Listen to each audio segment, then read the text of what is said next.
그러면은 목이 몇 개죠, 이분? 목이 2개. 그다음에 하가 1개 있고 코가 하나, 둘. 그다음에 금이 하나, 둘. 그다음에 마지막 수가 1개 있죠, 그죠? 그다음 여기서 요걸 뽑고 나시면 그 다음에 이제 우리는 공망을 같이 뽑아야 되죠. 공망이 뭐죠, 이분? 옴이 공망이네요, 이분. 자, 이렇게 먼저 체크를 해 놓으시고, 자, 오행을 보세요, 먼저. 그러면은 간목일간에 특별한 오행이 많은 건 없죠. 2개, 1개, 2개, 2개, 1개니까. 그리고 부족한 오행도 없어요, 그러면. 오행이 골고루 갖춰진 사주라고 기본적으로 판단하시고, 자, 그 다음에 우리가 공간까지 체크를 하셔야 되겠죠. 자, 그러고 나면 이제 우리가 갑신일주에 대한 특징을 먼저 한번 보자고요. 우리 지난주에 정묘일주 수업할 때 다른 선생님이 갑신일주 할 거예요. 제가 말씀을 드렸더니 갑신일주를 제가 이미지를 그리면 된다 그랬잖아요, 그죠? 그러면은 갑신일주를 먼저 떠올리면 손오공을 말씀하신 선생님이 계셨어요. 손오공 맞죠? 천둥 벼락을 쥐고 있는 원숭이니까 그러면은 그런 이미지를 우리가 생성을 하고 나면 손오공이 떠오르잖아요. 그러면 손오공의 이미지를 우리 선생님들이 찾으시면 돼요. 우선적으로 자, 손오공은 원숭이 무리의 대장이잖아요. 그러면 이 대장은 한 무리를 이끌어가는 개척 정신이 강하다고 우리가 판단하면 되겠죠. 갑신일주의 가장 큰 특징은 개척 정신 혹은 뭐 설계나 준비하는 단계가 좋은 일주의 특징을 가지고 있다라고 먼저 생각을 해보시고, 일간이 간목이죠.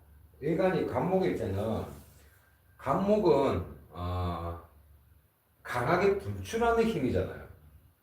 그러니까 강하게 분출하는 힘의 상징을 하는 거니까 갑신일지는 지도자 성향을 가지고 있는 일주로 우리가 특징을 잡으시면 되겠죠.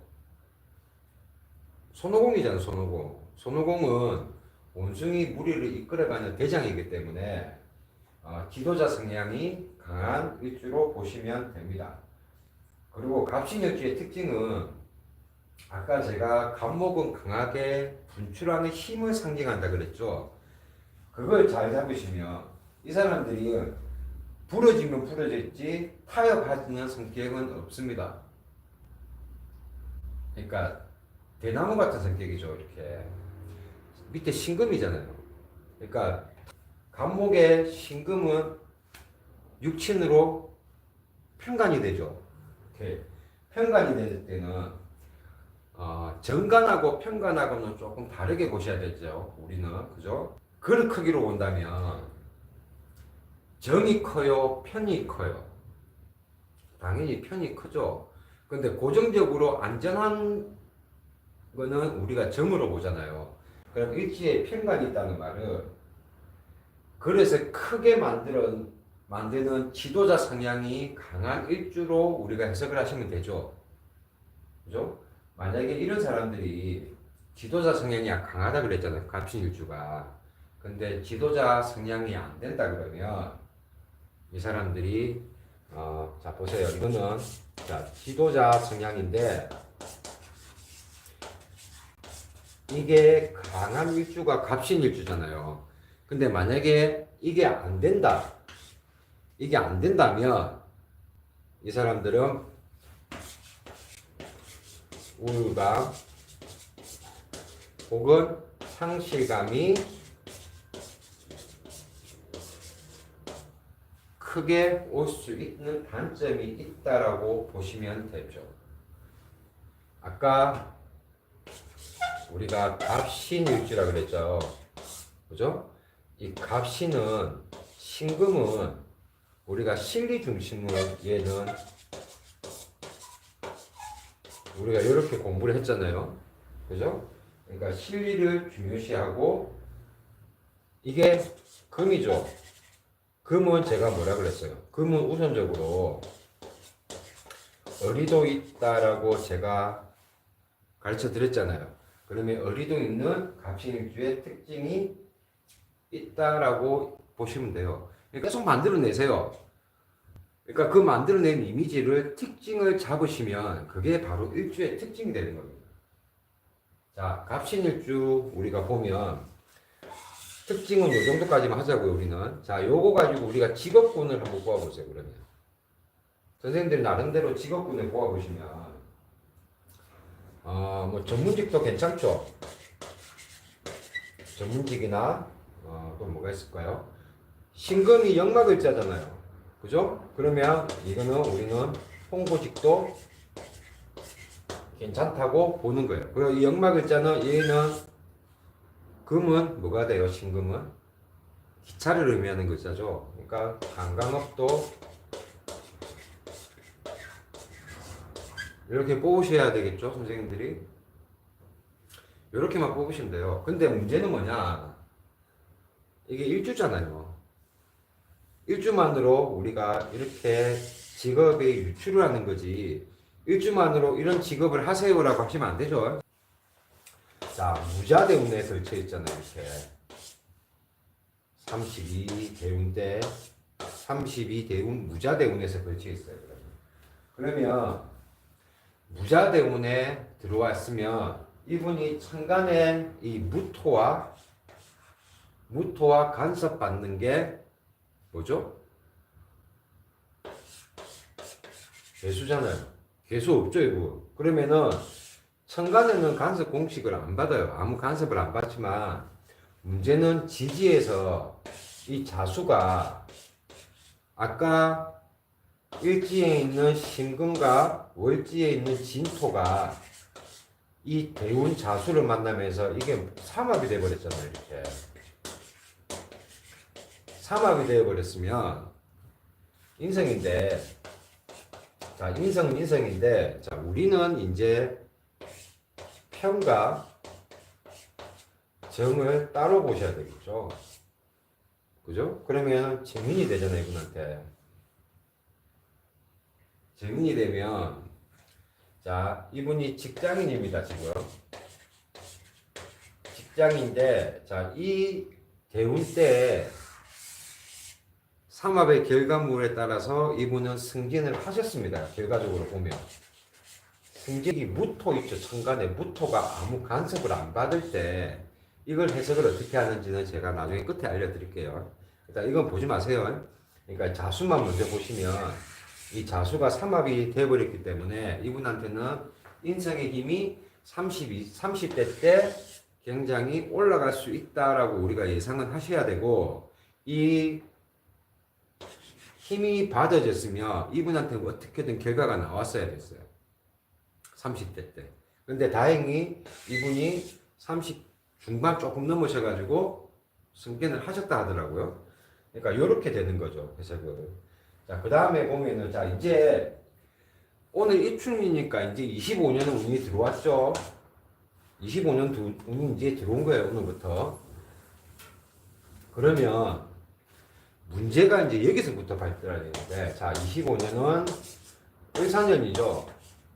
을사년인데 이분 사주를 보시면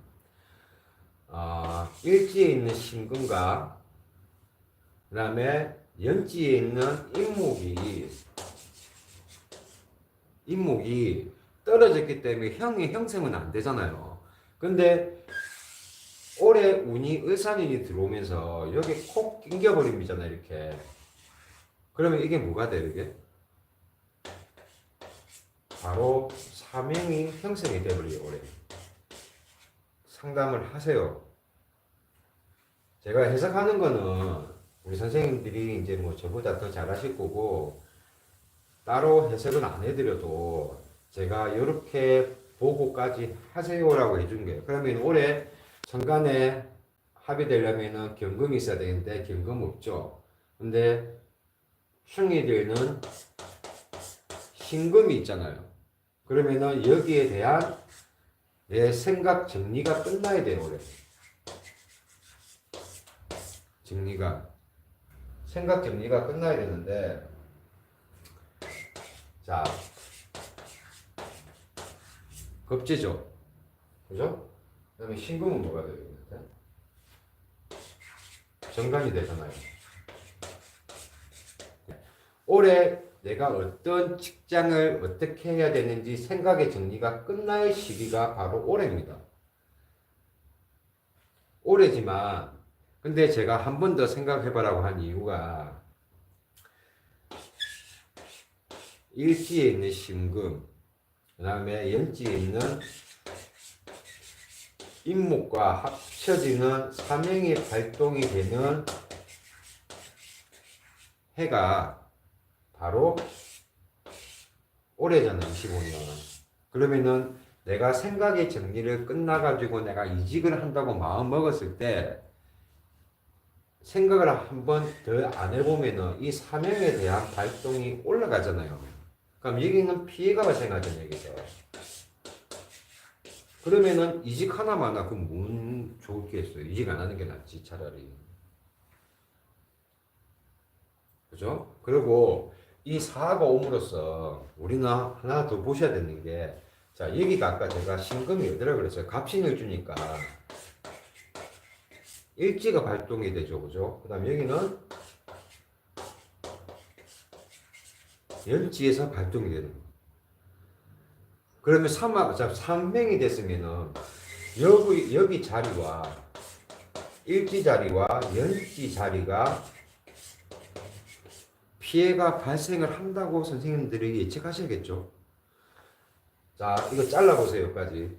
자, 일지 자리에 피해가 발생한다는 거는 우리가 일지에서 뭘 볼 수 있어요? 일지에서 볼 수 있는 거는 내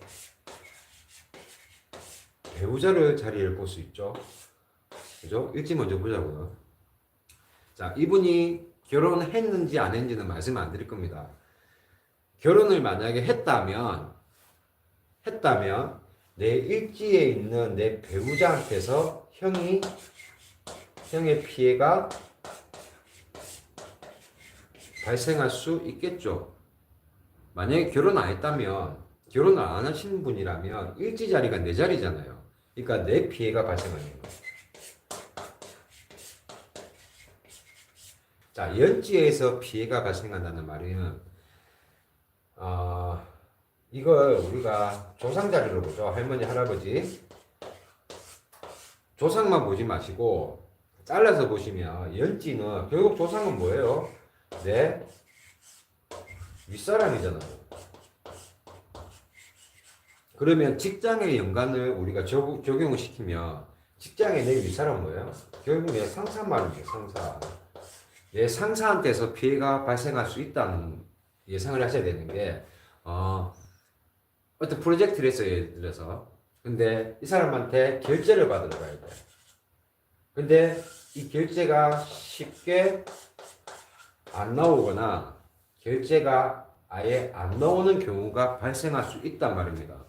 그러면 이게 결국 뭐가 돼요? 스트레스 되잖아요. 나한테 피해가 발생하겠죠.